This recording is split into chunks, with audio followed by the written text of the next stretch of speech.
আসসালামু আলাইকুম রহমতুল্লাহি ওয়া সম্মানিত ভিউয়ার্স, স্বাগত জানাচ্ছি আজকের আমার আলোচনায়।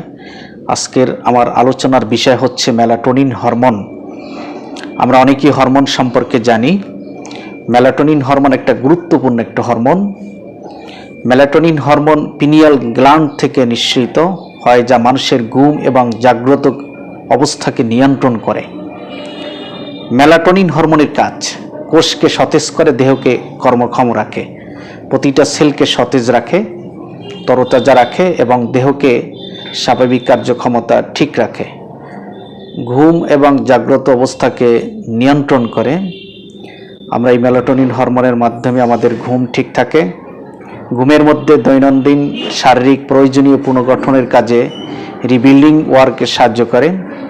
আমাদের এই ঘুমের মাধ্যমে আমাদের শরীরের শক্তি তৈরি হয়। ফ্রি রেডিক্যালস এবং অক্সিডেশন অপসারণ করে, ক্যান্সার এবং টিউমার কোষ প্রতিরোধ করে। মেলাটোনিন হরমোনের ভারসাম্যহীনতায়, মেলাটোনিন হরমোনের অভাবে আমাদের যে সমস্যা হতে পারে: মানসম্মত ঘুম হয় না, মানুষ বাক প্রতিবন্ধী হয় এবং মুখ থেকে লালা পড়ে, শরীরে প্রচুর পরিমাণে টক্সিন জমা হয়, ক্ষতিকর পদার্থ জমা হয় এবং টিউমার হওয়ার সম্ভাবনা বেড়ে যায়। শরীরে ফ্রি রেডিক্যালস অপারেশন করতে পারে না, ফলে ক্যান্সার হওয়ার সম্ভাবনা বেড়ে যায়। শরীরে দাঁত একজিমা হয় এবং অকালে চুল দাড়ি পেকে যায়, প্রস্রাব ধরে রাখতে পারে না। এই সমস্যাগুলি হয়ে থাকে। মেলাটোনিন হরমোন প্রাকৃতিক উপায়ে বৃদ্ধি করার উপায়: ঘুমের একটি নির্দিষ্ট সময় মেনে চলা। নির্দিষ্ট সময় আমাদের ঘুমাতে হবে এবং নির্দিষ্ট সময় আমাদের ঘুম থেকে জাগ্রত হতে হবে। ইলেকট্রনিক্স ডিভাইসের সময় কাটানোর পরিমাণ কমানো। আমরা রাতে অনেক সময় মোবাইলে বেশি সময় দিই, যার কারণে আমাদের ঘুমের ব্যাঘাত ঘটে এবং এই মেলাটোনিন হরমোনের কিন্তু তারতম্য দেখা দেয়। তাহলে আমাদের এই মোবাইল চালানোর সময়টা কমাতে হবে। সূর্যের আলো শরীরে লাগানো, বিশেষ করে সকালের সূর্য শরীরের জন্য ভিটামিনের ডি চাহিদা পূরণ করে, যা প্রতিদিনই আমাদের সূর্যের আলো লাগাতে হবে। দুশ্চিন্তা না করা।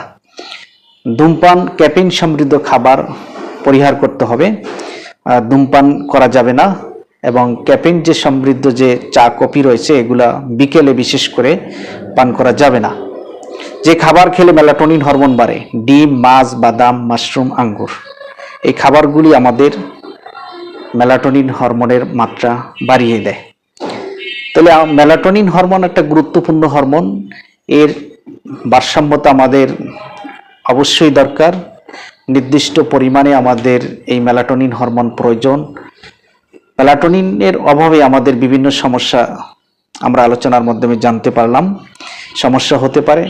অতএব আমাদেরকে সচেতন হতে হবে। প্রাকৃতিক উপায়ে মেনে চললেই আমরা এই মেলাটোনিন হরমোনের ভারসাম্য ঠিক রাখতে পারি। এবং কিছু খাবারের কথা বললাম, যে খাবারগুলি বিশেষ করে ডিম, মাছ, বাদাম, মাশরুম, আঙ্গুর, এই খাবারগুলি আমাদের মেলাটোনিন হরমোনের বাড়িয়ে দেয় এবং ভারসাম্য ঠিক রাখে। আজকের এ পর্যন্তই। আসসালামু আলাইকুম রহমতুল্লাহ।